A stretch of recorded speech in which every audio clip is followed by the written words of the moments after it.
तो आपको पूरा प्रिज्म समझ में आ जाएगा। और न्यूमेरिकल तो चुटकी पे हो जाएंगे इसके, अभी मैं कराऊंगा 5-6 न्यूमेरिकल कराऊंगा, और ये न्यू अपडेटेड सिलेबस बता रहा हूं मैं आपको। हेलो बच्चों, इस वीडियो में आप सीखने वाले हो प्रिज्म। प्रिज्म स्टार्टिंग से लेके एंड तक कंप्लीट इस वीडियो में करा दूंगा, जिसमें आप सीखोगे पहले तो कॉन्सेप्ट, फिर फॉर्मूले, और फिर उसी के न्यूमेरिकल इसी वीडियो में कंप्लीट करेंगे, ताकि आपको न्यूमेरिकल सॉल्व करना भी आ जाए। देखो बच्चों, स्टार्टिंग से अगर मैं स्टार्ट करूं तो प्रिज्म में कितनी बेसिक चीजें पता होनी चाहिए, बिल्कुल बेसिक चीजें हैं, इसलिए हम इसको कवर कर लेंगे जल्दी से। प्रिज्म में सबसे पहले डेफिनेशन क्या होता है प्रिज्म का, एक बार पूछा भी गया था कि प्रिज्म को डिफाइन करो। बच्चे प्रिज्म के फॉर्मूले याद करके जाते हैं, उसमें न्यूमेरिकल सॉल्व करके जाते हैं, और कई बार 3 नंबर का क्वेश्चन है तो 2 नंबर में न्यूमेरिकल दे दिया और 1 नंबर में डेफिनेशन पूछ लिया, तो वह अब 1 नंबर का डेफिनेशन याद नहीं है, तो उसमें भी लॉस हो जाता है। इसलिए मैं आपको बता रहा हूं, आपने इस वीडियो को देख लिया मतलब कंप्लीट प्रिज्म कवर कर लिया आपने। देखो बच्चों, सबसे पहले हम प्रिज्म का डेफिनेशन पढ़ेंगे। प्रिज्म होता क्या है, एक ट्रांसपेरेंट मीडियम होता है ना, प्रिज्म जो होता है उसको हम आर पार देख सकते हैं। एक ट्रांसपेरेंट मीडियम होता है जिसके पास मिनिमम 2 प्लेन सरफेस होना चाहिए। एग्जांपल के लिए मैं बना के दिखाता हूं आपको। मान लो प्रिज्म कैसे बनाते हैं, अपन ऐसे करके ट्रायंगुलर बनाते हैं ना, ऐसे करके ट्रायंगल शेप का बनाते हैं, तो हम कहते हैं एक ऐसा ट्रांसपेरेंट मीडियम जिसके पास कम से कम 2 प्लेन सरफेस। ये प्लेन सरफेस दिख रहे हो, ये बिल्कुल सपाट वाला सरफेस प्लेन सरफेस कहते हैं इसको, है ना। ये प्लेन सरफेस और ये प्लेन सरफेस कम से कम 2 होना चाहिए, तीनों है तो चलेगा, लेकिन मिनिमम 2 प्लेन सरफेस होना चाहिए, और इन दोनों प्लेन सरफेस के बीच में एंगल होना चाहिए कुछ, यानी कि किसी न किसी एंगल पे इंक्लाइन होना चाहिए। वैसे आपको मैं बता देता हूं, इस एंगल को हम एंगल ऑफ प्रिज्म ए कहते हैं।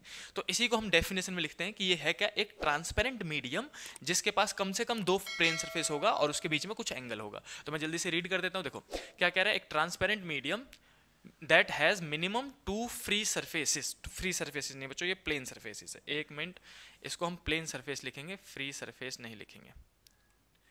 That has minimum 2 plane surfaces. Plane surfaces होते हैं, plane surfaces inclined at some angle. तो ये अपने पास छोटा सा डेफिनेशन आपको याद होना चाहिए। उसके बाद दूसरा टॉपिक कौन सा याद होना चाहिए जो इसी में मिक्स होकर आता है प्रिज्म में ही, वो है बच्चों रिफ्रैक्टिव इंडेक्स। अब रिफ्रैक्टिव इंडेक्स कैसे आएगा, वो बोल देंगे कि भाई साहब लाइट आई प्रिज्म के अंदर गई, तो बताओ प्रिज्म के अंदर उसकी स्पीड कितनी है अगर रिफ्रैक्टिव इंडेक्स दे रखा है तो। इस टाइप के सवाल आते हैं। तो मैं आपको बस डिफाइन कर दे रहा हूं कि रिफ्रैक्टिव इंडेक्स को आपको पता ही है, म्यू से डिनोट करते हैं, और ये होता क्या है, तो speed of light in air या फिर वैक्यूम कह सकते हैं, अपॉन में speed of light in medium, यानी कि रेशियो होता है। और को पूछो ना रिफ्रैक्टिव इंडेक्स क्या होता है बताओ, डिफाइन करो रिफ्रैक्टिव इंडेक्स को, तो आप क्या बोलोगे कि ये रेशियो होता है स्पीड का। किसका रेशियो होता है ये, स्पीड का। स्पीड का कहां कहां, स्पीड इन वैक्यूम अपॉन में speed in medium. Speed in vacuum upon में स्पीड इन मीडियम ही रिफ्रैक्टिव इंडेक्स कहलाता है। तो उसी को हमने लिखा इंग्लिश में, it is the ratio of speed of light in vacuum to the speed of light in medium. और इसका जो फॉर्मूला होता है छोटा सा, वो ये है बच्चों, μ/1 मतलब refractive index of second medium with respect to first medium. μ/1 आप याद रखोगे, रिफ्रैक्टिव इंडेक्स है ये। Refractive index is equal to में होता है c मतलब speed of light 3 × 10⁸ metre per second, और अपॉन में v मतलब स्पीड इन मीडियम, जिस मीडियम में गया, जैसे प्रिज्म में चला गया तो प्रिज्म में उसकी स्पीड कितनी होगी v, एयर में कितनी थी c मतलब 3 × 10⁸ मीटर पर सेकेंड। तो आप अगर म्यू दे दिया जाए और c आपको पता है तो आप v निकाल सकते हो। इस टाइप के न्यूमेरिकल भी आते हैं। उसके बाद बच्चों एक ये एक्स्ट्रा कॉन्सेप्ट लिया, मैंने वहाँ पे सारे कॉन्सेप्ट ले लिए। पता है कई बार बच्चों को प्रिज्म इसलिए मुश्किल लगता है क्योंकि प्रिज्म के जो क्वेश्चन है वो मिक्स होके आ जाते हैं। कई बार टी आर मिक्स कर देते हैं उसमें, कई बार refractive index, speed, velocity, lambda, ये सब मिक्स कर देते हैं, तो बच्चों को कन्फ्यूजन होती है। इसलिए मैंने मैक्सिमम क्वेश्चन जो आज तक पूछे गए हैं PYQs में वो इन्हीं तीनों टॉपिक पे हैं, और उसके बाद फॉर्मूले हैं, उसके बाद न्यूमेरिकल करेंगे, तो जिसकी वजह से आपको कंप्लीट प्रिज्म का कॉन्सेप्ट क्लियर हो जाएगा अच्छे से, और आपको अच्छे नंबर आएंगे फिर एग्जाम में। भाई साहब देखो टीआईआर का कौन सा पार्ट आएगा इसमें, देखो पूरा टीआईआर नहीं पढ़ना होता प्रिज्म में। टीआईआर आपको पता है कि ये टोटल इंटरनल रिफ्लेक्शन होता है। 2 कंडीशन थी कि लाइट डेंसर से रेयर जाना चाहिए और जो इंसिडेंट एंगल है वो ग्रेटर देन क्रिटिकल एंगल होना चाहिए। ये आपको टीआईआर वाले टॉपिक में पढ़ना है। टीआईआर एक इंपॉर्टेंट टॉपिक है, आप उसको पढ़ जरूर लेना, ये 4 नंबर में आ सकता है टीआईआर। लेकिन ग्रेजिंग ऑफ लाइट के जो क्वेश्चन है ना वो प्रिज्म में आते हैं। किस टाइप के क्वेश्चन आते हैं मैं आपको बताता हूँ। पहले तो बना लो आप एक प्रिज्म, हमने एक प्रिज्म बना लिया ऐसे करके, हम मान ले रहे हैं कि ये हमारा भाई साहब प्रिज्म है। प्रिज्म इस कलर से नहीं बनाएंगे, रुको, हम बनाएंगे प्रिज्म थोड़ा बोल्ट टाइप। ये हमारा प्रिज्म हो गया, ठीक। अब ये प्रिज्म था, लाइट ने एंट्री मारी, लाइट ने एंट्री मारी यहाँ से कहीं से भी लाइट ने ऐसे करके एंट्री मारी, यहाँ पे हमने नॉर्मल खींचा 90 डिग्री, और यहाँ से लाइट जानी चाहिए थी सीधे सीधे, लेकिन आपको पता है बेंड हो जाएगी थोड़ी सी, बेंड होके यहाँ पे गई, राइट। अब यहाँ पे बेंड होने के बाद इस प्रिज्म के अंदर से, ये प्रिज्म है हमारा, प्रिज्म के अंदर से जब लाइट बाहर निकलेगी तो जो लाइट है वो अगर बाहर ना निकले और यहीं पे ग्रेज कर जाए, ग्रेज मतलब क्या होता है मैं आपको बताता हूँ, एक मिनट, कलर चेंज कर लेते हैं भाई साहब, कलर चेंज कर लेते हैं। और ग्रेज मतलब क्या होता है, देखो बच्चों, अगर मैं कह रहा हूँ लाइट को निकलना चाहिए था यहाँ से ऐसे करके थोड़ा सा बेंड होकर इधर की तरफ निकलना चाहिए था, लेकिन ये बाहर नहीं निकली बल्कि इसी सरफेस पे ऐसे करके, इसी सरफेस पे ऐसे करके, मैं इसको और डार्क कर देता हूँ, इसी सरफेस पे ऐसे करके इसी सरफेस से ऐसे करके निकल गई, मतलब ऐसे करके लाइट आई और बाहर ना निकल के इसी सरफेस से बिल्कुल चिपक के बिल्कुल मतलब पैरेलल होके ऐसे करके लाइट निकल गई। तो इस पार्ट को जहां पे ये ऐसे करके बिल्कुल चिपक के सरफेस से ही चिपक के निकल रहा है बच्चों, इसी को ग्रेजिंग कहते हैं। क्या कहते हैं? Grazing, grazing of light. और अगर ग्रेजिंग ऑफ लाइट हो रहा है तो यहाँ पे अगर आप नॉर्मल खींचोगे तो ये जो रे था, ये वाला, ये जो रे था, ये और नॉर्मल के बीच में जो एंगल बनता है उसको हम आईसी कहते हैं, क्रिटिकल एंगल। और इस क्रिटिकल एंगल का फॉर्मूला पता होना चाहिए और कुछ नहीं। मैं फिर से बताता हूँ, ग्रेजिंग मतलब क्या होता है कि लाइट बाहर ना निकल के सरफेस से चिपक के निकलेगी। अगर बोल दिया ग्रेज हो रहा है मतलब समझ जाना कि सरफेस से चिपक के निकल रही है ना। और अगर ग्रेज हो रहा है तो जो यहाँ पे एंगल बनेगा नॉर्मल के साथ, और रिफ्रैक्टेड रे कहते हैं इसको, रिफ्रैक्टेड रे, जो रिफ्रैक्टेड रे है और नॉर्मल है उसके बीच में जो एंगल बनेगा उसको आईसी, सी मतलब है क्रिटिकल, आई मतलब है इंसिडेंट, तो क्रिटिकल एंगल कहते हैं। और क्रिटिकल एंगल का आपको फॉर्मूला पता होना चाहिए बच्चों, साइन आईसी के फॉर्म में निकालते हैं इसे हम। साइन आईसी का जो फॉर्मूला होता है वो होता है 1/μ/1, मतलब 1/में रिफ्रैक्टिव इंडेक्स। आप इतना याद कर लो, ये एक छोटा सा फॉर्मूला, और कभी कभी कंबाइन कर देते हैं। और अगर बच्चों को ये पता है तो न्यूमेरिकल चुटकी में सॉल्व हो जाएगा, और नहीं पता है तो ये बच्चे यहीं फंस जाते हैं, इनको समझ में आता है अच्छा इसके आगे क्या करना है। तो इसीलिए मैंने आपको ये 3 बेसिक कॉन्सेप्ट जो कभी कभी छोटा सा फंसा देते क्वेश्चन को, वो बता दिया। आपको डेफिनेशन पता होना चाहिए, रिफ्रैक्टिव इंडेक्स के बारे में पता होना चाहिए, स्पीड के बारे में, और ये पता होना चाहिए कि ग्रेज मतलब क्या होता है। फिर जहां ग्रेज आ गया या फिर 90 डिग्री पैरेलल चिपक के ऐसा कुछ बोल दिया निकल रहा है, तो वहीं पे मेरे दिमाग में आना चाहिए साइन आईसी इक्वल टू 1/μ होता है, रिफ्रैक्टिव इंडेक्स होता है। ये 3 बेसिक चीज आपने जैसे पढ़ ली, तो बच्चों अब आते हैं प्रिज्म के मेन फॉर्मूले पे। कौन कौन सा फॉर्मूला, वो जो ए होता है, आई होता है, डेल्टा होता है, वो कौन कौन सा होता है वो समझाता हूं आपको, और बहुत ईजिली समझ में आएगा। बस सबसे पहले अगर आपने एक ट्रायंगुलर प्रिज्म ले लिया, क्या ले लिया, एक प्रिज्म ले लिया, आने वाली रे को इंसिडेंट रे कहते हैं, सबको पता है। आने वाली रे को क्या कहते हैं बच्चों? इंसिडेंट रे कहते हैं ना, इंसिडेंट रे आई। और जो प्रिज्म से बिल्कुल बाहर निकली है ये वाली रे, इसको इमरजेंट रे कहते हैं। मैं बिल्कुल बेसिक से बताऊंगा, अगर आपको आता है तो थोड़ा सा फास्ट फॉरवर्ड कर सकते हो, आप इसको आगे भगा सकते हो, नहीं तो अगर नहीं आता तो बिल्कुल बेसिक से आराम से सुनते रहो। कंप्लीट प्रिज्म अगर आपने इससे पहले पढ़ा है साल में, या फिर क्लास में मिस हो गया था, क्लास में ध्यान दिया नहीं दिया, कोई फर्क नहीं पड़ता, आपको पूरा प्रिज्म समझ में आ जाएगा। और न्यूमेरिकल तो चुटकी पे हो जाएंगे इसके, अभी मैं कराऊंगा 5-6 न्यूमेरिकल कराऊंगा आपको। तो इसको हम इमरजेंट रे कहते हैं, इमरजेंट रे, जो बाहर वाली निकल रही है उसको इमर्ज रे यानी कि इमरजेंट रे कहते हैं। देखो, इंसिडेंट रे और नॉर्मल के बीच में जो बच्चों यहां एंगल बनता है उसको एंगल आई कहते हैं, और इमरजेंट रे और नॉर्मल के बीच में जो यहां एंगल बनता है उसको ई कहते हैं। ई से इमरजेंट, ई से एंगल ऑफ इमरजेंस, और आई से इंसिडेंट और आई से एंगल ऑफ इंसिडेंस, आई आई ई ई ऐसे करके आप याद कर सकते हो। और कौन से एंगल होते हैं? ये जो ट्रायंगल है, ये जो प्रिज्म है अपने पास, इस प्रिज्म का यहाँ पे 2 प्लेन सरफेस के बीच में जो एंगल होता है, मैंने अभी बताया था आपको, इसको एंगल ऑफ प्रिज्म ए कहते हैं। ए मतलब होता है बच्चों, यहाँ पे लिख दे रहा हूं मैं, angle of prism, angle of prism ऐसे करके दे दिया हमने, ठीक। अब देखो बच्चों होता क्या कि ये रे जो इंसिडेंट रे आई है, इसको जानी चाहिए थी सीधे सीधे। अगर ये प्रिज्म नहीं होता तो रे सबको पता है रेक्टिलिनियर प्रोपोगेशन, मतलब स्ट्रेट लाइन प्रोपोगेशन कहती है, लाइट हमेशा स्ट्रेट लाइन में जाती है, स्ट्रेट लाइन में जानी चाहिए थी, लेकिन इस प्रिज्म के बीच में आने की वजह से ये जो लाइट है वो थोड़ी सी बेंड हो जाएगी, और बेंड होकर प्रिज्म के अंदर घुस जाएगी। अगर प्रिज्म के अंदर जो लाइट घुस गई है, इस वाली लाइट को हम रिफ्रैक्टेड लाइट कहते हैं, या फिर रिफ्रैक्टेड रे कहते हैं, ठीक है। 3 रेज होते हैं बच्चों, इंसिडेंट रे, रिफ्रैक्टेड रे और इमरजेंट रे, 3 रे होते हैं। अब ये angle I, angle E, angle A हो गया, 2 एंगल और याद रखने, उससे ज्यादा एंगल है ही नहीं। देखो सबसे पहले तो आर, इसको हम रिफ्रैक्टेड रे और नॉर्मल के बीच में अंदर में जो बनता है इसको R1 और इसको R2 कहते हैं। तो ये तो एक हो गया कि R1 R2 आपको पता होना चाहिए। एक और एंगल पता होना चाहिए, वो कौन सा है? मिनिमम डेविएशन, बहुत फेमस क्वेश्चन आता है उसका। अब जो इमरजेंट रे है बच्चों, उसको थोड़ा पीछे की तरफ फास्ट फॉरवर्ड करो, ऐसे करके डॉटेड लाइन जाने दो। मतलब इमरजेंट रे ऐसे निकल रही जैसे लाइट ऐसे करके आ रही है ना, और इंसिडेंट जा किधर रही थी? इधर की तरफ। मतलब इंसिडेंट को जाना इधर चाहिए था और निकली वो ऐसे करके तिरछे में, है ना। ओहो कहाँ चला गया ये रहा। हाँ, इंसिडेंट रे को आना इधर से चाहिए था और निकली किधर से? ऐसे करके तिरछे में। तो कितना डेविएट हो गया, जो रे ऐसे जानी चाहिए थी वो डेविएट होके इधर की तरफ आ गया। तो इस वाले एंगल को बच्चों, इस वाले एंगल को एंगल ऑफ डेविएशन डेल्टा कहते हैं। डेल्टा मतलब है एंगल ऑफ डेविएशन, ये समझ में आया? तो यही एंगल है जो मैक्सिमम 1 2 3 4 और ये दोनों मिला के 1 5, ये 5 एंगल आपको याद होने चाहिए। ए होता है, आई होता है, ई होता है, डेल्टा होता है यहाँ पे, और R1 R2 होता है ना। अब इसके बाद इनके फॉर्मूले स्टार्ट हो जाते हैं बच्चों। फॉर्मूले कौन से स्टार्ट होते हैं? देखो सबसे पहले, अब जितने फॉर्मूले मैं बताऊँ उतने ही फॉर्मूले याद रखने हैं। मुश्किल से 5 फॉर्मूले मैं आपको बताऊंगा, 5 फॉर्मूले पे आप सारे न्यूमेरिकल सॉल्व कर पाओगे, और इससे ज़्यादा सिलेबस है ही नहीं प्रिज्म का बच्चों। इस बार जो डिस्पर्जन वाला पार्ट है वो मत पढ़ना, डिस्पर्जन वाला पार्ट एनसीईआरटी में भी कटा हुआ है, सिलेबस में आ ही नहीं रहा। पिछले साल भी डिस्पर्जन नहीं आया था, इस साल भी डिस्पर्जन नहीं आएगा। जितना मैं बता रहा हूँ इतना ही सिलेबस है, और ये न्यू अपडेटेड सिलेबस बता रहा हूँ मैं आपको। देखो बच्चों, फॉर्मूला कौन कौन सा याद रखना है कि इनके बीच में आपस में रिलेशन क्या होते हैं, भैया न्यूमेरिकल कैसा आएगा, न्यूमेरिकल आएगा तो क्या फॉर्मूला लगाना है। सबसे पहला फॉर्मूला आपको पता होना चाहिए R1 R2 का। ये जो एंगल R1 R2 है, रिफ्लेक्टिव एंगल्स हैं R1 और R2, अगर इन दोनों को आप जोड़ दो तो वो हमेशा A के बराबर आएंगे। ये पहला फॉर्मूला है। A कौन है? Angle of prism. इन दोनों को जोड़ दो, जैसे ये मान लो 30 है और ये 40 है, इन दोनों को जोड़ दोगे तो A पक्का 70 होगा, 200% गारंटी है। अब इसी में दूसरा फॉर्मूला कौन सा याद होना चाहिए आपको, कि दूसरा फॉर्मूला बच्चों आपको पता होना चाहिए आई ई और डेल्टा के बीच में। आई ई डेल्टा में क्या फॉर्मूला बच्चों?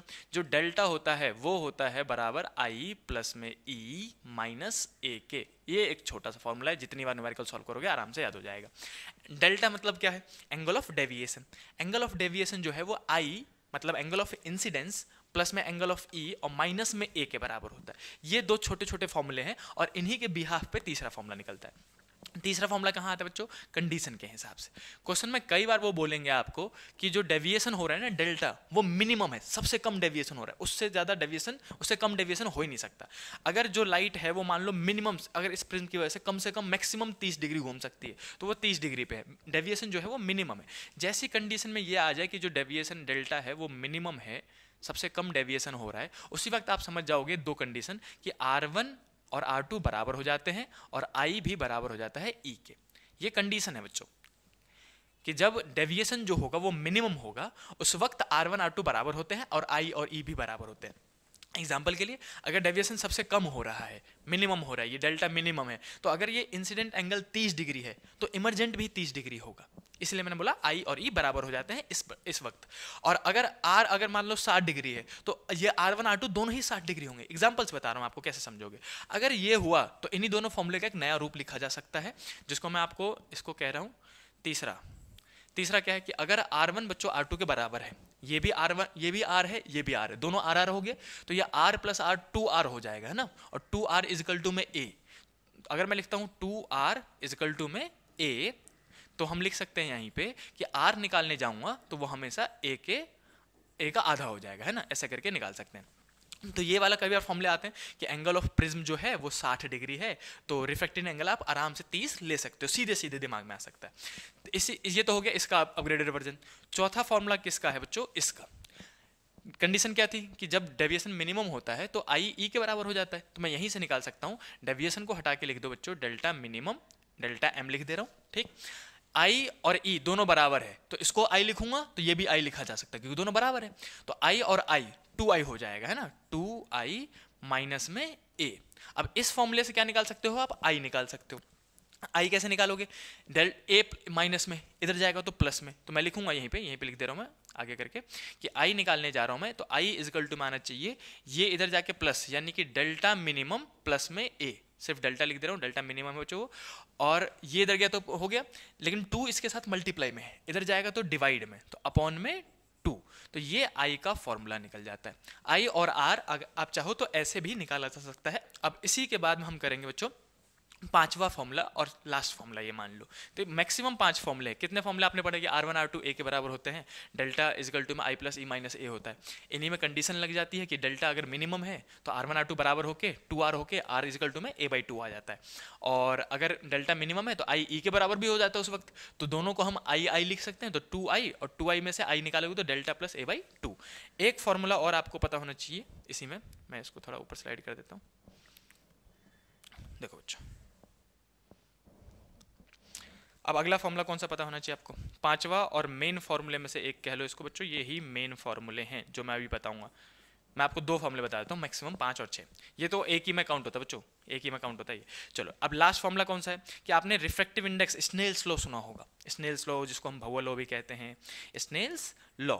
स्नेल्स लॉ के तहत हमें पता है कि रिफ्रैक्टिव इंडेक्स μ/1 का फॉर्मूला होता है साइन आई अपॉन में साइन आर। आपने पढ़ रखा है ये फॉर्मूला, है ना, साइन आई अपॉन में साइन आर। अब साइन आई की जगह में देखो आई किसके बराबर है, delta plus A by to, तो मैं इसी को कैरी ऑन करते हुए लिख सकता हूँ बच्चों साइन का साइन, लेकिन आई को हटा के लिखा जा सकता है ये डेल्टा प्लस में ए अपॉन में टू, ये हो गया साइन आई, राइट। अब इसी के डिवाइड में आप लिखोगे साइन आर, तो साइन का साइन, हाँ आर की जगह में ए बाई टू लिखा जा सकता है, तो ए बाई टू। यही फॉर्मूला लास्ट है बच्चों जिस पे मेन न्यूमेरिकल आ सकते हैं 3 नंबर वाले। मैंने बोला था आपको 6 फॉर्मूले बताऊंगा, तो एक कौन सा फॉर्मूला, तो एक इसी के नीचे मैं और फॉर्मूला बता देता हूँ आपको। 5 फॉर्मूले हो गए और ये लास्ट 6 फॉर्मूला। 6th फॉर्मूला किसका है कि डेल्टा डेविएशन का एक और फॉर्मूला आता है। तो डेविएशन निकालने के 2 तरीके, एक तो या तो आई प्लस में ई माइनस ए से निकाल दो, यहाँ से निकाल दो आप, और या नहीं तो आप डेल्टा का फॉर्मूला एक और याद करोगे जो कि सीधे सीधे होता है रिफ्रैक्टिव इंडेक्स -1 इंटू में ए। ये वाला फॉर्मूला अगर आप एनसीईआरटी खोल के देखोगे तो हम पहले इसको डिराइव भी कराते थे, लेकिन एनसीईआरटी ने सिर्फ इस बार ये फॉर्मूला लिखा, उसके नीचे वाला फॉर्मूला लिखा, डायरेक्ट फॉर्मूला लिख दिया है, मतलब कोई डेरिवेशन नहीं है इसमें, डेरिवेशन करनी ही नहीं है, सीधे सीधे ये फॉर्मूला लिखा उसके बाद ये फॉर्मूला लिख दिया। दोनों फॉर्मूले एक के नीचे एक लिखे हैं, अगर आप अपनी एनसीईआरटी खोल के देखो तो आपको मिल जाएगा ये। तो बच्चों ये थे अपने पास फॉर्मूले जो मैक्सिमम है आपके प्रिज्म में आने वाले। मैं इसको छोटा सा कर देता हूँ ताकि आपको दिख जाए पूरा फॉर्मूला। एक प्रिज्म पता होना चाहिए, एंगल्स पता होने चाहिए कौन सा कहाँ आई ई आर होता है, और उसके बाद ये फॉर्मूले, ये 2 फॉर्मूले और ये 2 फॉर्मूले, यही 2 मेन फॉर्मूले बच्चों। इसी से ये निकला हुआ है r is equal to A by two और i is equal to delta plus A by two. जो बार बार न्यूमेरिकल में यूज होंगे वो नीचे के 4 फॉर्मूले। यहाँ से स्टार्ट करो, आर से, आई से, म्यू से और डेल्टा से। ज़्यादातर न्यूमेरिकल, मैं कह रहा हूँ मोस्ट ऑफ द न्यूमेरिकल यहीं सॉल्व हो जाते हैं। इतने फॉर्मूले आपको पता होने चाहिए। और फॉर्मूले याद कैसे करोगे भाई, या तो 2-3 बार लिख के देख लो और 5-6 न्यूमेरिकल करो। 5-6 न्यूमेरिकल करते करते आप बार बार फॉर्मूले लिखोगे तो वो अपने आप याद हो जाते हैं। बेस्ट तरीका होता है न्यूमेरिकल करने का। न्यूमेरिकल करते हो तो आपको फॉर्मूले भी याद हो जाते हैं। मैं इसको यहीं स्लाइड कर देता हूँ और एक छोटा सा ग्राफ मैक्सिमम जो आ सकता है, प्रिज्म का ग्राफ भी आ सकता है बच्चों, तो ग्राफ बता दे रहा हूँ मैं आपको। देखो प्रिज्म का ग्राफ कैसे बनाओगे, हम खींचते हैं एक्स एक्सिस और वाई एक्सिस ऐसे करके खींच दो बच्चों। वाई एक्सिस में कौन होना चाहिए, deviation, angle of deviation delta होता है, यहाँ पे लिख देना बच्चों एंगल ऑफ डेविएशन। कई बार ड्रॉ करने के लिए आया हुआ है PYQ में, तो इसीलिए मैं बच्चों करवा देता हूँ आपको। यहाँ पे एंगल ऑफ डेविएशन और इधर angle of incidence, angle of incidence, i की बात करेंगे हम, इंसिडेंस आई। तो यहाँ पे आई होता है एक्स एक्सिस में और इधर डेल्टा होता है। इसका ग्राफ बहुत ही आसान, बिल्कुल कुछ नहीं करना भाई, यू बना दो बस, ऐसे करके लो और यू बना के छोड़ दो, यही इसका ग्राफ। इतना आसान सा ग्राफ, कई बार पूछा गया, बच्चों को ये ग्राफ माइंड से निकल जाता है भाई साहब, क्योंकि बहुत जगह ये इंपॉर्टेंट चीज नहीं बताई जाती, टॉपिक बताया जाता है प्रिज्म इंपॉर्टेंट है। अब प्रिज्म में ग्राफ भी पढ़ना था, ये बच्चा मिस कर देता भाई साहब। अभी लिखना क्या है कि जो यहाँ पे इस वक्त जहाँ पे सबसे कम है वहां पे आप लिखोगे ऐसे करके डॉटेड लाइन खींच के कि यही वो जगह है जहाँ पे आई ई के बराबर होता है। आई ई के बराबर है मतलब डेविएशन कितना होगा, मिनिमम। और यहीं से ऐसे करके लाइन खींच के ऐसे करके कह दो कि यही डेल्टा मिनिमम है, खत्म। इतना सा ग्राफ आपको आना चाहिए कि जब डेल्टा डेविएशन मिनिमम है उस वक्त आई ई के बराबर होता है। और ये आपको एक्सिस, वाई एक्सिस और एक्स एक्सिस पता होनी चाहिए। 4 चीजें लिखनी है, एक यू से बनाना है बस। छोटा सा ग्राफ 1 नंबर में आ सकता है। तो ये था बच्चों पूरा प्रिज्म। अब मैं आपको यहाँ दिखा देता हूँ, ये पूरा प्रिज्म था। आप चाहो तो इसका स्क्रीनशॉट ले लो, इससे ज़्यादा प्रिज्म में है ही नहीं कुछ। जल्दी से बच्चों इसका स्क्रीनशॉट ले लो आप, जिसमें आपने पहले प्रिज्म पढ़ा, प्रिज्म का डायग्राम देखा, फिर उसके फॉर्मूले और फिर उसका ग्राफ। इतना सही है मैक्सिमम प्रिज्म में। और इससे पहले मैंने आपको बेसिक कॉन्सेप्ट जो कभी कभी मिक्स कर देते हैं वो मैंने आपको बता ही दिया। अब बात बच्चों है न्यूमेरिकल करने की। न्यूमेरिकल आ गए बच्चों, और न्यूमेरिकल के लिए कॉपी पेन उठा लेना सबके सब। मैं हिंट दूंगा और मेरे से पहले सॉल्व कर सकते हो तो करके दिखाना भाई, मजा आएगा। चलो अब मैं न्यूमेरिकल बता रहा हूँ। सबसे पहला क्वेश्चन कह रहा है, देखो बच्चों जहां क्वेश्चन न्यूमेरिकल करने जाओ 3 नंबर के न्यूमेरिकल्स में बच्चों गिवन लिखना, फॉर्मूला लिखना कंपलसरी है। Given, formula and then solution करते हैं, क्योंकि स्टेप मार्किंग है। गिवन के भी नंबर मिलेंगे, फॉर्मूले के भी नंबर मिलेंगे आपको। 3 नंबर का है और मान लो आपको नीचे कैलकुलेशन में मल्टीप्लाई डिवाइड में दिक्कत आ रही है, तो आपने उसका गिवन लिख दिया, फॉर्मूला लिख दिया, तो 1.5 नंबर तो वैसे ही मिल गए। आधे नंबर गिवन के, 1 नंबर फॉर्मूले के, समझ लो। इसलिए आदत डाल लो, हैबिट डाल लो। स्टेप मार्किंग है बोर्ड में। देखो क्वेश्चन क्या कह रहा है, a ray of light passing through an equilateral triangular prism. देखो बच्चों अब जहां पे ये इक्विलेटरल ट्रायंगुलर प्रिज्म कह दे, ये जो लाइन है equilateral triangular glass prism, equilateral मतलब होता है एंगल ए दे रखा है, इन्हीं से हिंट पड़ता है ना बच्चों, हिंट मिलता है हमें कि angle of incidence, equilateral triangle है, अगर इक्विलेटरल है तो यहाँ वाला एंगल तो 60 डिग्री होगा ना, और इसी 60 डिग्री को हम क्या कहते हैं, ए एंगल ऑफ प्रिज्म, तो 60 डिग्री हमें दे रखा है, हिंट मिल गया। ऐसे करके क्वेश्चन पढ़ के आपको समझना पड़ता है। From the undergoes minimum deviation, बोल दिया कि डेविएशन मिनिमम है। आगे बोल रहा है कि when the angle of incidence is 3/4 of angle of prism, angle of prism कितना था 60, एंगल ऑफ इंसिडेंस देखो क्या कह रहे हैं, एंगल ऑफ इंसिडेंस मतलब आई जो है वो 3/4 है किसका, एंगल ऑफ प्रिज्म का, यानी 3/4 है, तो आई इज इक्वल टू मैं लिखूंगा मैं 3/4 ऑफ किसका, एंगल ऑफ प्रिज्म यानी कि ए का।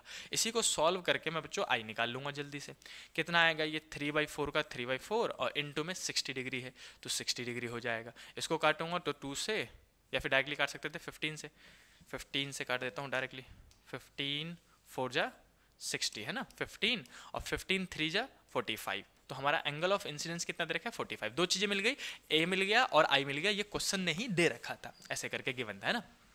अब क्या बोल रहा है, calculate the speed of light in prism, यानी कि जब लाइट अंदर घुस जाएगी प्रिज्म के अंदर तब उसकी स्पीड बताओ कितनी है, उस लाइट की स्पीड बताओ। तो बच्चों स्पीड के लिए मैंने आपको अभी बताया था, अगर पहले पेज पे हम आपको लेके जाएं तो पहले पेज पे आपको पता है स्पीड के लिए ये फॉर्मूला होता है। स्पीड वी मतलब है speed in light in medium, यानी कि प्रिज्म के अंदर चला गया तो वो वी निकालना है हमें। सी की वैल्यू हमें पता है, बस उसके लिए म्यू और पता होना चाहिए। वी निकालने के लिए सी ऑलरेडी पता है 3 × 10⁸ मीटर पर सेकेंड, म्यू पता चल जाए तो मैं वी निकाल सकता हूँ। अब म्यू कैसे पता करेंगे, म्यू पता करने के लिए बच्चों पहले गिवन चीजों की मदद से आपको म्यू निकालना पड़ेगा। अच्छा मुझे बताओ, अगर आपको म्यू का फॉर्मूला याद हो, सेकंड पेज पे लेके चलता हूँ, जो 5वां फॉर्मूला था इंपॉर्टेंट वाला, ये वाला फॉर्मूला याद है। म्यू निकालने के लिए हम sine delta plus a/2 a/2 ले सकते हैं ना, तो ये वाला फॉर्मूला लगा के बच्चों मैं पहले म्यू निकाल दूंगा, और म्यू निकालने के बाद हम स्पीड निकाल देंगे। तो बच्चों अब मैं आपको दोनों फॉर्मूले लिख दे रहा हूँ, कौन कौन से फॉर्मूले यूज होने वाले हैं, हमें समझ में आ गया कि भैया मैक्सिमम 2 फॉर्मूले यूज हो सकते हैं। पहले आप म्यू का फॉर्मूला लिखोगे, म्यू इज इक्वल टू में साइन डेल्टा प्लस a/2 और अपॉन में साइन a/2। इस फॉर्मूले को जितनी बार लिखोगे बच्चों उतनी जल्दी याद हो जाएगा। और दूसरा फॉर्मूला स्पीड निकालने के लिए मैं लिखूंगा म्यू इज इक्वल टू में c/v।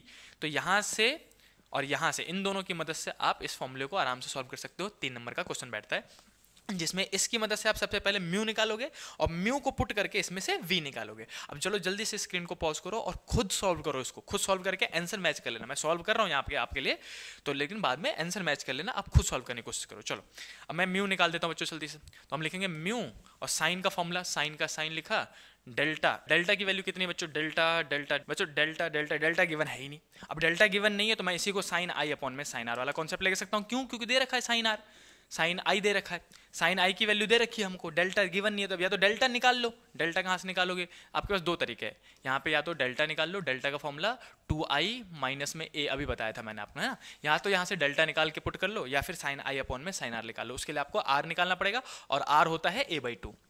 तो मैं यहाँ से निकाल दे रहा हूँ डेल्टा i, क्योंकि हमने ये फॉर्मूला लिख दिया। डेल्टा इज इक्वल टू में 2i, i कितना है 45, तो 45 का 2 जा 90 और माइनस में a की वैल्यू कितनी है बच्चों 60, तो ये आ जाएगा डेल्टा की जो वैल्यू है वो आ जाएगा 30 डिग्री। इसमें पुट कर देंगे तो साइन इज इक्वल टू में डेल्टा, डेल्टा की जगह हम लिखेंगे बच्चों 30 प्लस में a की वैल्यू कितनी थी 60 और अपॉन में कितना आ जाएगा 2, डिवाइड में साइन, साइन a/2 है डिवाइड में, तो a/2 मतलब 60/2, 60/2 मतलब मैं डायरेक्टली 30 डिग्री लिख दे रहा हूँ। अब मुझे म्यू निकालना है बच्चों, जल्दी से इसको सॉल्व कर देते हैं। ये साइन का साइन 60 प्लस में 30 90, 90 अपॉन में 2 45, तो साइन 45 अपॉन में साइन 30। अब इसकी वैल्यूज आपको याद होनी चाहिए। साइन 45 की वैल्यू कितनी होती है बच्चों 1 अपॉन में √2, साइन 30 की वैल्यू कितनी होती है 1/2, पास वाला पास में दूर वाला दूर में, म्यू इज इक्वल टू में 2 चला जाएगा ऊपर और √2 नीचे रह जाएगा, तो नीचे में डिवाइड में लिखेंगे बच्चों, डिवाइड में √2। अब सबको पता है 2 को √2 से काटोगे तो फिर से √2 ही बचेगा, क्योंकि 2 को √2 इंटू में √2 लिख सकते हैं ना। तो अपने पास म्यू जो बच्चों निकल गया वो है √2, म्यू की वैल्यू निकल गई। अब जैसे ही म्यू निकल जाए तो मुझे दूसरे वाले फॉर्मूले में पुट करके वी निकालना था, तो मैं इसी को यहीं स्लाइड कर देता हूँ, नीचे स्लाइड कर देते हैं, नीचे सॉल्व करेंगे बच्चों इसको, और आंसर मैच करते रहना भाई सब जल्दी जल्दी सॉल्व कर करके। देखो अब दूसरा फॉर्मूला लगाऊंगा, सिंस मुझे स्पीड निकालना था, स्पीड इन प्रिज्म निकालना था, प्रिज्म के अंदर घुसने के बाद स्पीड कितनी होगी, जिसको हम v कहते हैं, है ना, किसी मीडियम में चला गया, प्रिज्म में चला गया तो वो v कहलाएगा। अब मैं लिखूंगा, सिंस मुझे फॉर्मूला पता है कि म्यू इज इक्वल टू में c अपॉन में v होता है, मैं यहाँ से बच्चों v निकालूंगा तो v इधर जाएगा और म्यू नीचे आ जाएगा, तो v is equal to c upon में म्यू, सही बात है। और v निकालने के लिए c की वैल्यू कितनी होती है 3 इंटू 10 की power 8 metre per second, upon में म्यू कितना निकला बच्चों √2। अब चाहो तो यहीं छोड़ा नहीं जा सकता, इसको सॉल्व करो, चलो इतनी सी वैल्यू सॉल्व नहीं करोगे, 3 इंटू 10 की पावर 8 हो गया, और अपॉन में √2 की वैल्यू 1.414 होता है, तो सिर्फ 1.4 लिया जा सकता है, और ये आंसर आएगा 2 पॉइंट समथिंग में 2.1 ये 2 ऐसे कुछ आएगा बच्चों, इंटू में 10 की power 8 metre per second. Solve करके देख लेना, इतना सा आपको आंसर पता होना चाहिए कि कैसे निकालते हैं। चलो अब मैं आपको दिखा देता हूँ, जिन बच्चों ने कर लिया खुद से भाई आंसर मैच कर लो बिल्कुल सही है कि नहीं। हमने क्या किया क्वेश्चन में, क्वेश्चन हमारे पास ये रहा, अगर कोई चाहे तो स्क्रीनशॉट ले सकता है बच्चों, जल्दी से स्क्रीनशॉट ले लो, मैं हट जाता हूँ। अब करेंगे बच्चों नेक्स्ट क्वेश्चन, जो कि है अपने पास ये वाला। देखो ये भी अच्छा सा क्वेश्चन है, आसान सा क्वेश्चन है, आपको इजीली समझ में आ जाएगा। तो क्वेश्चन क्या कहना चाह रहे हैं, जल्दी से रीड करते हैं बच्चों। क्वेश्चन कह रहा है a ray of light incident on equilateral, फिर से बोल दिया इक्विलेटरल ग्लास प्रिज्म, मतलब बच्चों एंगल कितना लेना है, एंगल ए की वैल्यू 60 डिग्री। तो हम गिवन लिखना स्टार्ट करेंगे भैया, क्वेश्चन पढ़ते ही हमको गिवन समझ में आ गो, ये सारे हिंट होते हैं भाई साहब। अगर उसने बोल दिया इक्विलेटरल ग्लास है, इक्विलेटर मतलब तीनों एंगल जो है वो 60 डिग्री के होंगे, ये भी 60 डिग्री, ये भी 60 डिग्री, ये भी 60 डिग्री, है ना, इक्विलेटर बोलते 60 डिग्री समझ में आ जाए। तो ये जो होता है वो हमारा एंगल ए होता है, तो हम लिखेंगे गिवन में कि एंगल ए जो है वो 60 डिग्री गिवन है हमको। रिफ्रैक्टिव इंडेक्स दे रखा बच्चों म्यू जी मतलब ग्लास है, ग्लास का रिफ्रैक्टिव इंडेक्स जो कि है √3, ग्लास से प्रिज्म बना होता है ना। उसके बाद क्वेश्चन कह रहा है move parallel to the base line of the prism inside it. अब ये एक हिंट है बच्चों, मैं इस डायग्राम को दोबारा बनाता हूँ। देखो ये जो लाइन कहना चाह रहा है वो हिंट है, और उसके बाद पूछा क्या गया है, find angle of incident. Angle of incident मतलब आई की वैल्यू निकाल के दो इनको, ऐसा कहना चाह रहे हैं। क्वेश्चन में हिंट क्या दे रखा है, इस क्वेश्चन को आसान तरीके से भी कर सकते हैं, बहुत आसान तरीका है इसका। क्वेश्चन कह रहा है कि मूव, जो लाइन एंट्री मारी, रे ऑफ लाइट जिसने इंसिडेंट लिया है वो ग्लास के अंदर जाने के बाद, यानी कि प्रिज्म के अंदर के जाने के बाद पैरेलल हो जाता है किसके, बेस लाइन के। बेस लाइन मतलब क्या, इसका मतलब क्या बच्चों, कि मान लो ऐसे करके इंसिडेंट लाइट आई, ये इसके अंदर जाएगी और जाने के बाद सिंपल सी पता है थोड़ा सा बेंड होके ऐसे करके ये हो जाएगा, ये लाइन निकलेगा रिफ्रैक्टिव एंगल। ये जो एंगल है वो बेस लाइन मतलब होता है बच्चों ये नीचे वाला एंगल, इस बेस लाइन मतलब ये नीचे वाला एंगल के पैरेलल हो गई अंदर जाते ही ये वाली रे। तो बताओ आई कितना होगा। तो इसको सॉल्व करेंगे दो तरीके हैं, बिल्कुल आसान तरीका, शॉर्ट ट्रिक बताऊं तो आप ए की मदद से पहले तो आर निकाल लो। आर का फॉर्मूला आपको पता है a/2 होता है, ए कितना है 60 डिग्री, तो आर की वैल्यू मैं ऐसे लिख सकता हूँ 60 अपॉन में 2 दैट इज 30 डिग्री। आर निकल गया, म्यू की वैल्यू गिवन है, सीधे सीधे स्नेल्स लॉ लगा दो, आप लिख दोगे सीधे सीधे स्नेल्स लॉ के तहत मुझे पता है कि रिफ्रैक्टिव इंडेक्स इक्वल टू में साइन आई अपॉन में साइन आर होता है। साइन आर की वैल्यू पता है आपको, म्यू की वैल्यू पता है, साइन आई की वैल्यू निकाल सकते हो। दूसरा तरीका कौन सा है, लेंदी समझने वाला। अब मैं ये भी आपको समझा दे रहा हूं ताकि कोई ऐसा क्वेश्चन आए जिसमें आपको डायग्राम से एंगल निकालना पड़ जाए तो आप समझ सको। वो क्या है कि मुझे पता है इक्विलेटरल ट्रायंगल था, क्वेश्चन में कह रखा था इक्विलेटरल ग्लास है, तो ये 60 डिग्री, ये 60 डिग्री और ये 60 डिग्री, है ना। अब अगर वो बोल रहा है कि पैरेलल टू द बेसलाइन हो गया, इसका मतलब है कि ये लाइन और ये लाइन पैरेलल है, ये दोनों लाइन पैरेलल, इसका मतलब ये कि बड़ा वाला भी एक इक्विलेटरल ट्रायंगल है और पैरेलल होने की वजह से ये छोटा वाला बना वो भी एक इक्विलेटरल ट्रायंगल बन जाएगा, इसीलिए बोला गया था पैरेलल है। अब यहाँ से अगर मैं कॉन्सेप्ट लगाऊं, यहाँ पे मैं बच्चों नॉर्मल खींचूं और मुझे पता चल गया कि ये छोटा वाला जो ट्रायंगल है वो भी क्या हो जाएगा, इक्विलेटरल, क्योंकि ये दोनों लाइन सेम है, ऑलमोस्ट पैरेलल है, तो ये 60 डिग्री हो जाएगा और ये भी 60 डिग्री हो जाएगा, राइट। अगर ये 60 है तो ये एंगल आर होता है, आर की वैल्यू कितनी आएगी 30। पूछो क्यों, क्योंकि ये पूरा कितना होता है 90, नॉर्मल जो है वो एंगल कितना बनाता है 90, तो वो पूरा 90 होना चाहिए था। तो यहाँ से मुझे समझ में आया इक्विलेटरल ट्रायंगल कितना था, ये 60 डिग्री, तो ये 90 माइनस 60 30 डिग्री आ जाएगा। तो या तो यहाँ से आर 30 डिग्री निकाल लो डायग्राम से समझ के, या फिर आप सीधे सीधे आर का फॉर्मूला a/2 से 30 डिग्री निकाल सकते हो, दोनों केस में 30 डिग्री निकला है। अब इसी केस में बच्चों मैं सॉल्व भी कर दे रहा हूँ, इसी के आगे कंटिन्यू करके मैंने आपको दोनों एक्सपेक्ट समझा दिए। म्यू इज इक्वल टू में साइन आई अपॉन में साइन आर लगाने वाला हूँ मैं। म्यू की वैल्यू कितना बच्चों √3, और √3 के बाद इक्वल टू में साइन आई का साइन आई और साइन आर की वैल्यू 30 डिग्री पुट करोगे जो आपने यहाँ पे फाइंड किया था। इसके बाद साइन 30 जो है इधर डिवाइड में दे जाएगा मल्टीप्लाई में, तो √3 इंटू में साइन 30 की वैल्यू कितनी होती है बच्चों 1/2 इजकल टू में साइन आई लिख दिया हमने। अब √3/2 इसको मल्टीप्लाई करोगे तो ये आ जाएगा साइन आई के बराबर। और साइन थीटा की वैल्यू √3/2 कब होती है जल्दी बताओ? 60 डिग्री पे। तो आप इसी को लिख सकते हो ऐसे करके कि मैं यहाँ लिख दूंगा कि ये जो √3/2 है वो साइन 60 की वैल्यू है, तो साइन 60 डिग्री ऐसे करके लिखा जा सकता है। और साइन आई इजकल टू में लिख देंगे। साइन से साइन कंपेयर हो जाएगा, काटना मत, स्लैश मत करना, सीधे सीधे नीचे लिख देना कि 60 डिग्री इजकल टू में आई हो जाएगा। ये रहा हमारा आंसर। तो इस टाइप से आसान क्वेश्चन भी आया था, जो कि देखा जाए तो बहुत आसान था। सीधे सीधा आप ए की मदद से निकाल सकते थे, ए की मदद से आर निकाल सकते थे और इसने उसको लगा सकते थे, या फिर डायग्रामेटिक वाइट भी कभी कभी समझना पड़ जाए तो वो मैंने आपको समझा दिया। तो जल्दी से इसका भी स्क्रीनशॉट ले लो अगर कोई लेना चाहता है तो। अब हम मूव करेंगे बच्चों नेक्स्ट क्वेश्चन पे। क्वेश्चन नंबर हमारा 4। ये एक अच्छा सा क्वेश्चन है बच्चों, बहुत अच्छा क्वेश्चन है और इजीली समझ में आ जाएगा, बिल्कुल टेंशन ले। देखो सुन, गिवन आदत डाल लो भाई सब, अच्छी हैबिट ही डाल दो कि गिवन लिखना है सबसे पहले, नंबर होते हैं, स्टेप मार्किंग है बोर्ड में। देखो क्वेश्चन क्या कह रहा है, a ray of light passes through the equilateral prism. फिर से बोल दिया इक्विलेटरल, जहां इक्विलेटरल बोले एंगल ए की वैल्यू भैया 60 डिग्री हो गई, हमने गिवन लिख दिया। Such a way that the angle of incidence, angle of incidence मतलब आई की बात कर रहे हैं, angle of incidence is equal, equal बताया किसके, एंगल ऑफ इमरजेंस मतलब ई के। एंगल ऑफ इमरजेंस मतलब ई, इंसिडेंट एंगल मतलब आई, यानी कि आई और ई बराबर है, ये कहना चाहते हैं। ईच ऑफ दिस यानी कि ये दोनों एंगल जो है वो 3/4 है एंगल ऑफ प्रिज्म के, एंगल ऑफ प्रिज्म के 3/4 हैं दोनों, यानी कि इसी को लिख सकता हूँ 3/4 ऑफ एंगल ऑफ प्रिज्म कितना है वो 60 डिग्री। तो इनटू में, या फिर ऐसे मैं पहले लिख दे रहा हूँ, आई इजकल टू में ई और इजकल टू में 3/4 ऑफ ए बोला गया है ना, एंगल ऑफ प्रिज्म। इसी को सॉल्व करूंगा तो आई इजकल टू में ई इजकल टू में 3/4 इंटू में 60 डिग्री पुट कर देंगे। इसको काटोगे तो ये 15 से कट जाएगा और 15 3 जा 45 डिग्री होता है। तो आई और ई दोनों बराबर हुए हमारे किसके, 45 के। ऐसे करके हमने लिख दिया, ये हमको ये गिवन मिल गया, दूसरा ये गिवन हो गया है ना, ए पता चल गया और आई पता चल गया। इसके बाद क्या कह रहे हैं, निकालो क्या, एंगल ऑफ डेविएशन यानी कि डेल्टा निकाल के दो, राइट। डेल्टा कैसे निकालोगे, देखो एक तो हमें डेविएशन पूछा है, एंगल ऑफ डेविएशन मैं पहले यहाँ पे मार्क कर देता हूँ क्या क्या पूछा है। Angle of deviation delta find करना है। और बी वाले पार्ट में क्या पूछा गया बच्चों, सेकंड वाले पार्ट में रिफ्रैक्टिव इंडेक्स यानी कि म्यू पूछा गया है, तो रिफ्रैक्टिव इंडेक्स म्यू निकाल के देना है। सबसे पहला आसान है, डेल्टा का फॉर्मूला पता होना चाहिए। अगर आपको एंगल ऑफ डेविएशन निकालने के, मैंने आपको 2 ही फॉर्मूले बताए, 2 ही है ही बच्चों, पूरे सिलेबस में सिर्फ 2 फॉर्मूले हैं एंगल ऑफ डेविएशन निकालने के। पहला फॉर्मूला ये 2 नंबर वाला, अगर आपको दिख रहा हो तो ये वाला है ना, delta is equal to i plus e minus A वाला, और या नहीं तो आप सीधे सीधे ये वाला निकाल सकते हो। अगर रिफ्रैक्टिव इंडेक्स दे रखा होता क्वेश्चन में तो मैं ये वाला फॉर्मूला लगाता, रिफ्रैक्टिव इंडेक्स नहीं दे रखा है तो ऊपर वाला फॉर्मूला लगाएंगे, ठीक। तो आते हैं बच्चों अपने न्यूमेरिकल पे। हमारा जो न्यूमेरिकल है ये वाला 5वां, वो इसमें देखो कहीं पे भी रिफ्रैक्टिव इंडेक्स म्यू की वैल्यू गिवन नहीं है, उल्टा म्यू निकालना है, तो म्यू वाला तो लगेगा नहीं, सीधे सीधे डेल्टा इजकल टू में आई प्लस में ई माइनस में ए वाला लगा दो। और या फिर अगर दोनों बराबर है तो पता है 2i लिख सकते हैं इसको, यानी तो आप इसी को सॉल्व कर दो। आई की वैल्यू कितनी 45, ई की वैल्यू भी कितनी है 45, आई और ई बराबर था इस केस में 45 डिग्री, और माइनस में ए कितना था बच्चों 60 डिग्री। तो 45 प्लस में 45 90 और 90 माइनस 60 दैट इज 30 के बराबर आ जाएगा। एंगल ऑफ डेविएशन हमने इजीली निकाल के दे दिया। फिर दूसरा कह रहा है रिफ्रैक्टिव इंडेक्स भी निकाल के दो।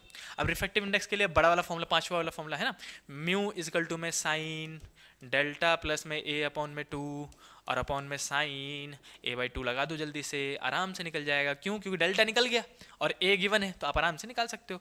मैं इसी के आगे यहीं सॉल्व कर दे रहा बच्चों। देखो देखो अब खुद भी सॉल्व कर लेना भाई साहब, खुद ही सॉल्व करो, मेरे से पहले पहले जल्दी जल्दी सॉल्व करो और देखते हैं, और फिर बाद में आंसर मैच कर लिया करो। साइन का साइन यहाँ पे हमने लिख दिया, डेल्टा की वैल्यू कितनी है बच्चों, डेल्टा की वैल्यू निकली हमारी 30, राइट। तो साइन 30 और प्लस में ए है तो ए कितना था 60, तो यहाँ पे हमने लिख दिया 60 अपॉन में 2 और डिवाइड में साइन था और a/2 है, a मतलब कितना है 60, 60/2 तो सीधे सीधे आप साइन 30 लिख सकते हैं इसको।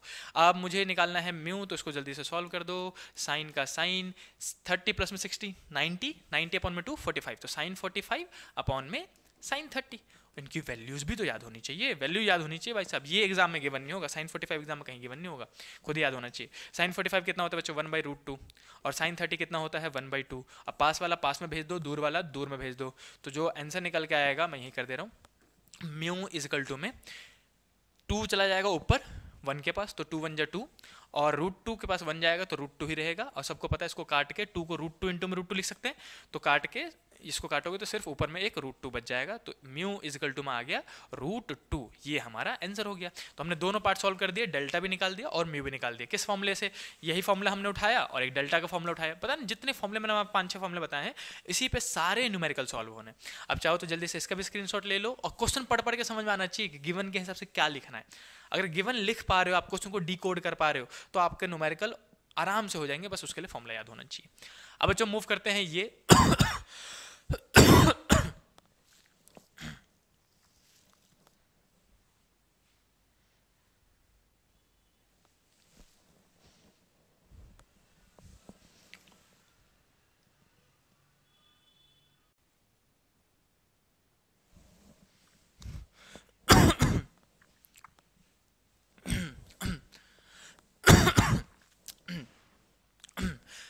अब बच्चों ये अब बच्चों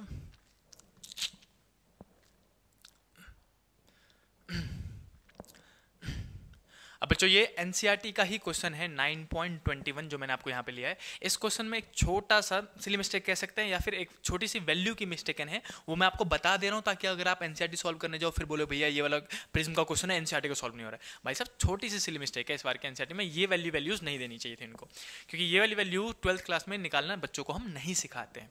तो मैं बताता हूँ कैसे। 9.21 कहना क्या चाहते हैं मैं पूरा एक्सप्लेन कर दे रहा हूँ। इस वैल्यू को मैं चेंज करूंगा, आपको नया क्वेश्चन यहीं पे बना के दूंगा कि बोर्ड ने अगर इसी क्वेश्चन को दिया तो उसमें क्या वैल्यू चेंज करके देंगे वो बताऊंगा, और फिर उसके हिसाब से आप आंसर निकालोगे। मैं कमेंट पढ़ूंगा सबके सब, उसके हिसाब से आप आंसर निकालोगे। मैं यहाँ पे दे ही देता हूँ।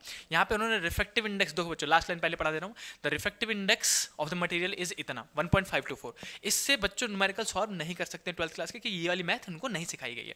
क्या देना चाहिए था? इसकी जगह में कोई और वैल्यू देनी चाहिए थी। एग्जाम्पल के लिए मैं लिख दे रहा हूँ कि रिफ्रैक्टिव इंडेक्स जो है अगर वो 1/√3 दे दूँ मैं यहाँ पे, मैंने इस रिफ्रैक्टिव इंडेक्स को बच्चों चेंज करके ये वाली वैल्यू यूज नहीं करनी है आपको। चेंज करके क्या लेना है? Mu equal to 1/√3। तब बताओ आपका आंसर क्या होना चाहिए इस क्वेश्चन का, और कमेंट करके बताओ तब आंसर क्या निकलेगा। मैं सबके आंसर पढ़ रहा हूं बच्चों, और कितने बच्चों ने सही किया ये समझ में आ जाएगा। देखो आपने 3-4 क्वेश्चन कर लिए, सारे फॉर्मूले पढ़ लिए। अब उन्हीं फॉर्मूले उन्हीं कॉन्सेप्ट के बेस पे ये भी न्यूमेरिकल होगा, तो इस न्यूमेरिकल को आप खुद ही पढ़ के डिकोड करके और इस वैल्यू को यूज करके आंसर निकाल के बताओ। कमेंट करो कि भैया ये आंसर सही है कि नहीं। मैं वहीं पर बता दूंगा कि आपका आंसर सही है कि नहीं, ताकि आपको पता चल जाएगा कि हाँ मैं क्वेश्चन कर पा रहा हूँ या फिर नहीं। तो मैं इस क्वेश्चन को रीड भी करता हूँ ताकि आपको एक चीज और समझा दूँ। देखो क्वेश्चन क्या कह रहा है, at what angle should the light ray incident, मतलब लाइट रे किस एंगल पे इंसिडेंट होना चाहिए, यानी कि एंगल आई क्वेश्चन में पूछा गया है। तो अगर मैं बच्चों गिवन लिखने जाऊंगा आपके लिए तो वो लिखूंगा मैं कि आई की वैल्यू हमें फाइंड करनी है। ये क्वेश्चन पढ़ के समझ में आया। आगे कह रहा है फेज ऑफ द प्रिज्म वगैरह वगैरह of the refracting angle of इतना। देखो ये भी एक छोटा सा ना ऐसा करके मान लो ट्रिक है कि वो क्वेश्चन में यहाँ फंसा देते हैं। अब उन्होंने देखा है कि प्रिज्म की बात की और प्रिज्म के आगे एंगल दे रखा है रिफ्लेक्टिंग एंगल बोल के, तो बच्चे इसको कई बार एंगल आर समझ लेते हैं। बच्चों ये एंगल आर नहीं, एंगल ऑफ प्रिज्म है। एंगल ऑफ प्रिज्म लेना है आपको 60 डिग्री, ए की वैल्यू दे रखी है। एक प्रिज्म जिसका रिफ्रैक्टिंग एंगल, रिफ्रैक्टिंग मतलब आर पार वाला एंगल, रिफ्रैक्टिव इंडेक्स वाला एंगल, वो 60 डिग्री है, यानी कि ए है। आई निकालना है, ए है, और बाद में कह रहा है must suffer total internal reflection on the other surface so that the refractive index मैंने दे दिया आपको। तो रिफ्रैक्टिव इंडेक्स कितना होना चाहिए? 1/√3। अब ये लाइन क्या कहना चाहते थे? So that the it suffer TIR। TIR के लिए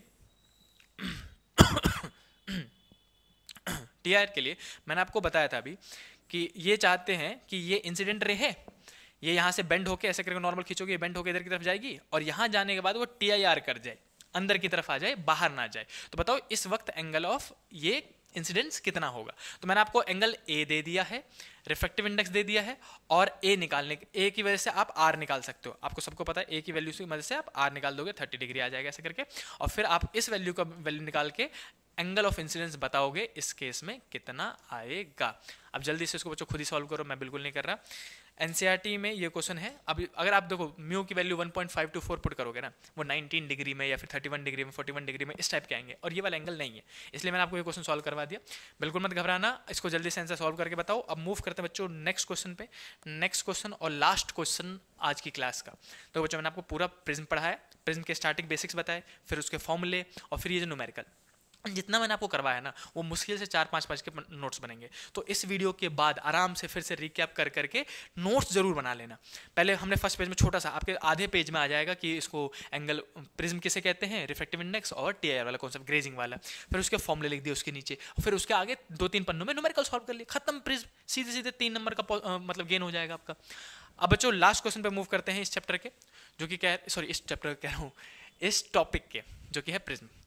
तो हम कह रहे हैं डिफाइन रिफ्रैक्टिव इंडेक्स। ये थ्योरेटिकल क्वेश्चन है बच्चों, रिफ्रैक्टिव इंडेक्स को डिफाइन करना है। सबसे पहले पेज पे ही मैंने आपको रिफ्रैक्टिव इंडेक्स के डेफिनेशन बताए थे कि ये स्पीड का रेशियो होता है। Refractive index is equal to में स्पीड ऑफ लाइट, किस में, speed of light in vacuum या फिर एयर भी कह सकते हो आप, लेकिन हम वैक्यूम लिखेंगे, और अपॉन में speed of light in medium, किसी मीडियम में।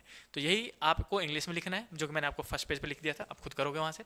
फिर आगे क्या कह रहा है, a ray of light passing through a triangular prism, plot the graph showing the variation of angle of deviation with the angle of incident. देखा, अब ग्राफ भी पूछ लिया। ये जानबूझ के थ्योरेटिकल क्वेश्चन लिया था ताकि आपको समझा सकूं कि इंपॉर्टेंट चीजें बताइए, सिर्फ मतलब मोस्ट इंपॉर्टेंट चीजें इस वीडियो में मैंने आपको बताई है, जो कि आपके एग्जाम में आ सकता है। अब ग्राफ बनाना है तो बच्चों ग्राफ मैंने आपको बता ही दिया था। ग्राफ किसका बनाना है, एंगल ऑफ डेविएशन यानी कि डेल्टा, और एंगल ऑफ इंसिडेंस मतलब आई। यहाँ पे इंग्लिश में लिख भी देना, एंगल ऑफ डेविएशन कहते हैं, एंगल ऑफ इंसिडेंस कहते हैं। और ग्राफ कैसे बनता है, यू शेप का, जहाँ पे एंगल मिनिमम है ऐसे करके मार्क करके हमने डेल्टा मिनिमम मार्क कर दिया, MIN लिख दिया, और नीचे मार्क करके हम कहेंगे इस वक्त आई और ई बराबर होते हैं। ये हमारा पास ए वाला आंसर हो जाएगा और ये हमारे पास बी वाला आंसर हो जाएगा। तो बच्चों ये था पूरा प्रिज्म, इसके बाहर कुछ नहीं आने वाला। आपको पता होना चाहिए कि डेफिनेशन स्टेटमेंट्स क्या थी, उसके फॉर्मूले कौन से हैं, 4-5 फॉर्मूले मैंने आपको बताए हैं, और उसके बाद 5-6 न्यूमेरिकल कर जरूर लेना, और ये ग्राफ भी बता दिया। इतना ही मच मोर इनफ है। और भी कोई टॉपिक हो तो आप मुझे कमेंट करते रहो, इस वीडियो को शेयर करो अपने दोस्तों के साथ और चैनल को ग्रो करवाओ भाई साहब। चलो मिलते हैं बच्चों नेक्स्ट वीडियो में, तब तक के लिए बाय बाय।